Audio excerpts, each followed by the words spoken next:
நோவாவுக்கோ கர்த்தருடைய கண்களிலே கிருபை கிடைத்தது. அந்த கிருபை எப்படி கிடைச்சிச்சுன்னா, அவன் நீதிமானா இருந்தபடியினால் கிடைத்தது. நீதிமான்னா யாரு? யாரு நீதிமான்? நீதிமான் நான், நீதிமான் நான் அப்படின்னு பாட்டு பாடுறவன் நீதிமானா? அல்லேலூயா. அந்த பாட்டுக்கு கீபோர்டு வாசிக்கிறவன் நீதிமானா? ஃப்ளூட் வாசிக்கிறவன் நீதிமானா? அல்லேலூயா.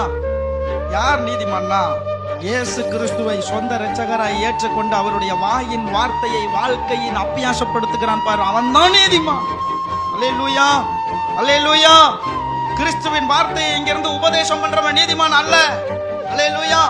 உபதேசத்தை கேட்கிறவர்கள் நீதிமான் அல்ல, அதை கேட்டு அதன்படி வாழ்க்கையில வாழ்ந்து காட்டுகிறவன் தான் நீதிமான். அன்பு தேவப்பிள்ளையே, நாம் நீதிமான்களா இருக்க வேண்டும். கர்த்தருடைய கண்கள்ல கிருபை கிடைக்கும். பெரிய அழிவு, பெரிய எதிர்ப்பு, பெரிய போராட்டம், கர்த்தர் அவன் நோவாவையும் அவன் குடும்பத்தையும் பாதுகாத்தார். அல்லேலூயா.